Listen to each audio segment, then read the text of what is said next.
Good day, folks. This is Greg Judy at Green Pastures Farm. Today I am with Ike and Isaac, and we're putting in paddocks for the weekend, and it's the first week of July. And Isaac, I want you to tell people a little bit what you're looking at here, and what was our management practices to make this look like this time of year. So listening to Ian at the grazing school, he talked a lot about your first rotation. You need to, or really all your rotations, but you need to focus on getting that one bite off of most plants. Get the cows to graze the plants evenly, and then move them off here. And so this spring, when we came through here with the calving herd, of course we had a smaller number. We had right around, I think it was 90 mamas and babies in here, so smaller than normal. But we split this paddock into we got 5 paddocks out of this main field, and got it to where just about every plant had a bite taken off of it. And you see what we've got, good rain, and you see what's come back. Every single thing is vegetative. You don't see any seed heads in here.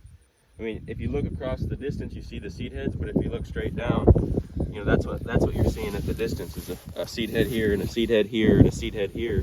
But all underneath of it is all vegetative and lush, and these cows are going to be doing backflips on this stuff. Look at this orchard grass. Yeah, it looks like this is brome, actually. It looks like you came over here and mowed it with a brush hog. Yeah, and that's what this whole farm has done this last rotation. It's all been like this because we focused on trying to get that one bite off of most plants.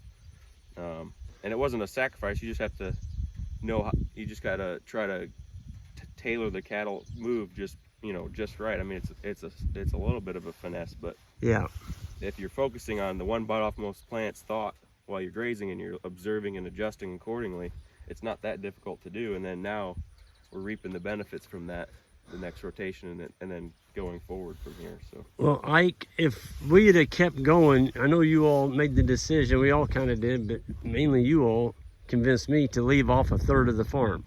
What would this farm here look like if we'd have kept going forward instead of coming back? Oh, I mean, I think that's one of the other reasons we have such good forage now too, is we left that 1/3 of the farm just to grow up and make all the carbon we can go over and trample. But this would have all gotten away from us. We would have been chasing our tail. I mean, when you say gotten away from us, like, for the newbies, what's that mean? The spring growth, when it comes and hits, I mean, we because we left that other 1/3 of the farm off, we were able to keep up with that accelerated growth in the spring, and that's what allowed us to keep all this vegetative and do kind of that leapfrog from here to Judy Farm to right back here. We nailed that recovery window, right, because of the spring flush. We just kind of hit it perfectly. But you all have been here long enough to see I'm telling you, I've never seen the cattle perform like this in this heat. Mm-hmm. And they go out in the middle of the sun and graze because they know it's because they're getting this, yeah. You know? Yeah, and there's no flies. Mm-hmm. Yeah, it's crazy. And think about it, we've got this is going to be the 3rd graze this growing season already off of this farm, and look at what you got. It's not hurting at all. It's plenty recovered. You don't see a single blunt tip on here. It's all vegetative. It's all ready to graze. And that's, I mean, talk about animal days you're getting off your pastures by focusing on keeping the grass, the living root in the soil. Green plants, you want to be grazing green grass. You don't want to be grazing over mature rank stuff. Dead stuff. Yeah. But, and you're not supplementing these cows with anything. Except good grass. Good grass.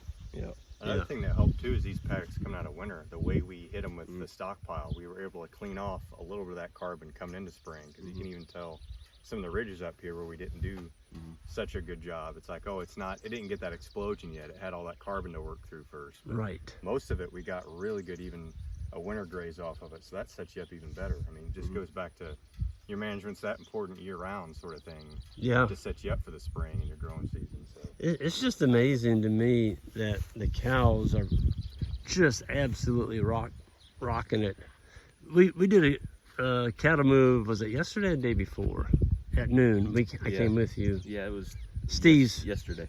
Steve's grandkids and all of his sons came, or their kids came with us, and we did a paddock move, and it was hot. It was hot. Yeah, the sun was beating on your neck. And the cows are all laying down underneath the trees.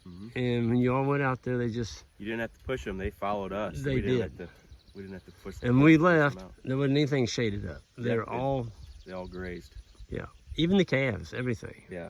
Now, when I say cattle don't need shade, they need shade, but they don't need it all the time in the summer. You know, they can go and Yes. they want to go out and graze when it's the best quality. Yeah. And another thing I want to mention too, the last couple of months I've been noticing, I've been seeing the most deer at 2 p.m. in the afternoon, and you'll see does out walking around outside. Well, what are they doing?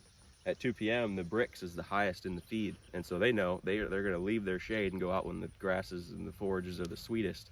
So why don't we replicate that with the cows and move them when it's the best? Yeah. Mimic what they're doing. Right. They're not doing that just because they want to. It's right. It's hot, but it's they know it's the best feed. Right. They'll go fill up while it's sunny, and then they'll go ruminate in the shade when they're the rest of the time. So yeah, it's exciting to see the results from the from doing it. So this is the famed cocklebur field. When we leased this farm in 2001, it was in soybeans.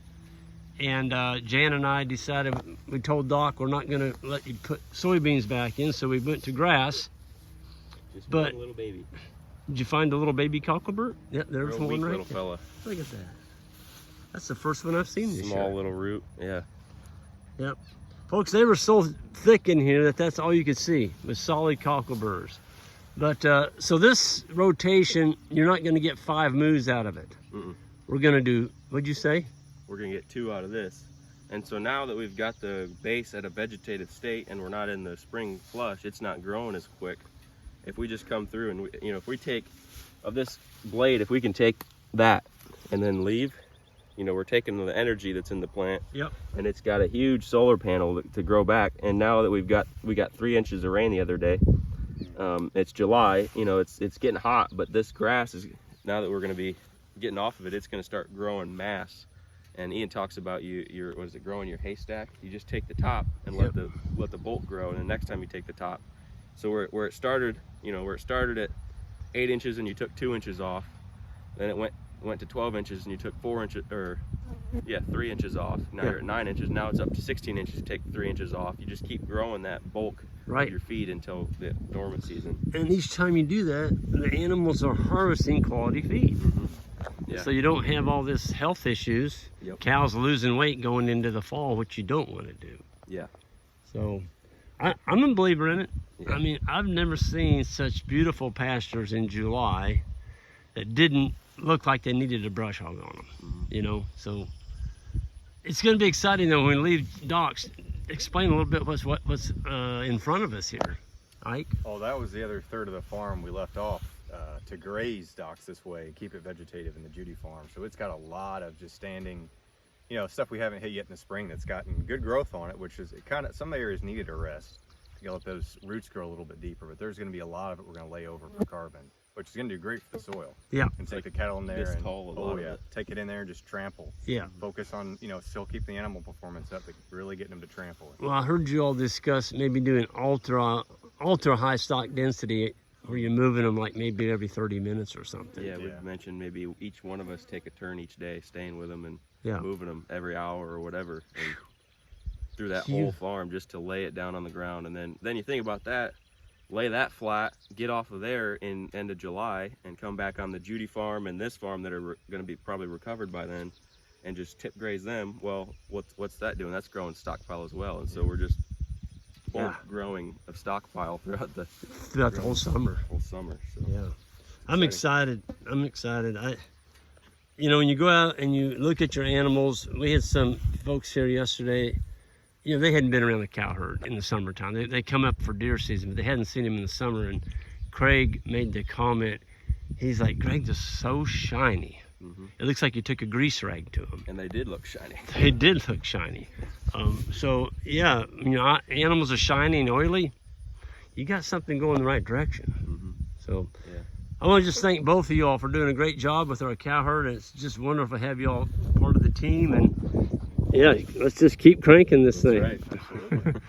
All right, folks, we'll see you next time. Hit that subscribe button on the way out, and everyone have a good one.